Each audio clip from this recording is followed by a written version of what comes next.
नमस्कार मित्रांनो, मी हेमंत. विकृती कधीकधी परिसीमा गाठते आणि या विकृतीला नंतर काय म्हणावं असा आपल्याला प्रश्न पडतो. विकृती वेगवेगळ्या प्रकारची असते, पण त्यात लैंगिक अत्याचाराची विकृती ही सर्वात भयानक आणि हादरवून टाकणारी आहे, हे मात्र सत्य. लैंगिक अत्याचाराची विकृती हळूहळू पुढे जात जात कोणत्या टोकाला पोहोचेल, काय करायला लावेल, तुम्हाला कोणत्या थराला नेऊन बसवेल याचा काही अंदाजा नसतो. आणि अशीच अतिशय खालच्या थराची लैंगिक अत्याचाराची विकृती समोर आलेली आहे. ओडिसातील ब्रह्मपुरीमधील एका गावात एका तरुणीने स्वतःला अंगावर पेट्रोल टाकलं आधी आणि पेटवून घेतलं. तिने का पेटवून घेतलं, कशामुळे पेटवून घेतलं हे कोणालाही समजत नव्हतं. नंतर आजूबाजूच्या लोकांनी, शेजाऱ्यांनी तिला वाचवलं, पोलिसांना इन्फॉर्म केलं, ॲम्ब्युलन्स बोलवली आणि दवाखान्यात हॉस्पिटलमध्ये तिला दाखल केलं. दाखल केल्यानंतर पोलिसांनी चौकशी करत असताना ती तरुणी बऱ्यापैकी भाजली होती, बरंच नुकसान तिचं झालं होतं आणि त्यानंतर ती गंभीर स्वरूपात जखमी अवस्थेत होती. जेव्हा ती बोलण्यायोग्य झाली, पोलिसांनी तिचा जबाब घेण्याचा प्रयत्न केला की अशा प्रकारे स्वतःला मारण्याचा प्रयत्न तू का केला.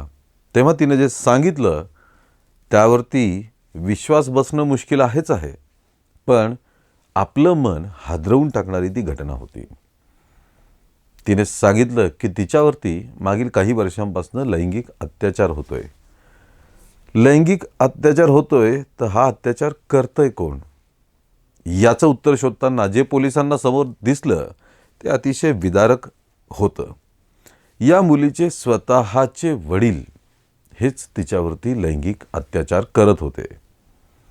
विकृत अवस्थेतील हा माणूस स्वतःच्या मुलीवरती मागच्या काही वर्षांपासून तिचं लैंगिक शोषण करत होता, बलात्कार करत होता.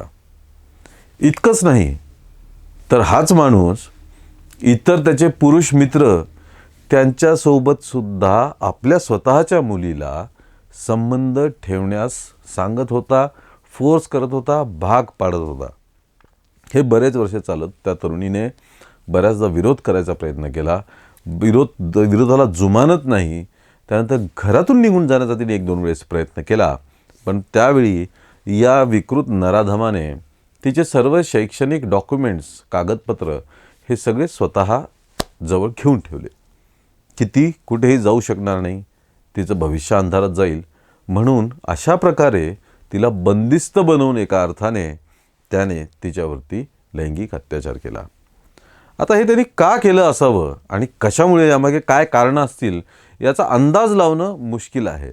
बलात्काराच्या केसेस आपल्या देशामध्ये किती होतात तुम्हाला माहिती आहे.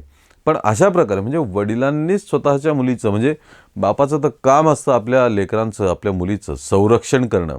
मागे 1-2 केसेस आपण बघितलं असतील, कोणीतरी फक्त आपल्या मुलीची छेड काढली म्हणून त्याला बदडलं त्या मुलीच्या बापाने भरल्या कॉलेजमध्ये आणि कोणालाही ऐकत नव्हतं, तू माझ्या मुलीची छेड काढण्याची हिंमत कशी केली. असं एका साईडला होत असताना दुसरीकडे मात्र स्वतःच्याच मुलीवरती लैंगिक अत्याचार करणं, स्वतःच्याच मुलीला इतर पुरुषांशी संबंध ठेवायला लावणं, हा प्रकार, ही विकृती, हा सायकॅट्रिक प्रॉब्लेम आहे जो या मनुष्यामध्ये दिसून येतो. अलीकडेच 2-4 घटना कुटुंबातच लैंगिक अत्याचाराच्या आपण पाहिलेल्या आहेत. पोलिसांनी या नराधमाला मग अटक केली. अटक केल्यानंतर त्याची चौकशी सुरू आहे, पण त्या तरुणीवरती सध्या उपचार सुरू असल्यामुळे अजून डिटेल या बाबतीत जबाब तिचा घेण्यात येणार आहे. त्यासोबतच मग पोलिसांनी पहिले या नराधमाचा मोबाईल ताब्यात घेतला आणि मोबाईलमध्ये काही सापडतंय का याचा शोध सुरू केला. तर ह्या नराधमाने स्वतःच्याच मुलीला काही अश्लील मेसेजेस, त्यांची चॅट, व्हॉट्सॲपसोबतच सोशल मीडियाच्या इतर प्लॅटफॉर्मवरची चॅट, हे सगळं पोलिसांनी ट्रेस केलेलं आहे.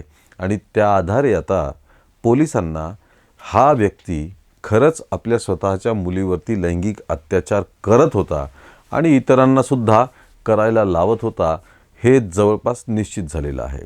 कारण एका जबाबाच्या आधारावरती अटक केल्यानंतर त्या आरोपीला जामीन मिळण्याची किंवा त्याची निर्दोष मुक्तता होण्याची जास्त शक्यता असते. पण जेव्हा जी तक्रार आली आहे आणि त्या तक्रारीला ॲप्रोप्रिएट, त्या तक्रारीला खरं सिद्ध करणारे पुरावे जेव्हा हाती लागतात, तेव्हा मग ती केस अतिशय स्ट्रॉंग होते. ही केससुद्धा आता त्यांचे चॅट्स, त्यांचे व्हॉट्सॲप मेसेजेस या सर्वांमुळे स्ट्रॉंग झालेली आहे आणि आता त्या नराधमाला लवकरच शिक्षा होणार असं दिसून येतं आहे. पाहूया मित्रांनो, या प्रकरणात पुढे काहीही प्रोग्रेस झाली तर ती माहिती आम्ही तुमच्यासाठी घेऊन येऊच. तुर्तास तुम्हाला या प्रकरणावर काय वाटतं? तुम्हाला काय वाटतं की असा बापाने आपल्या मुलीवरती लैंगिक अत्याचार करणं, इतर पुरुषांशी संबंध ठेवायला लावणं हे किती घृणास्पद आहे? त्यावरती तुमची प्रतिक्रियासुद्धा कमेंटमध्ये कळवा. या व्हिडिओला लाईक आणि शेअर करा आणि आमच्या चॅनलला ताबडतोब सबस्क्राईब करा. धन्यवाद.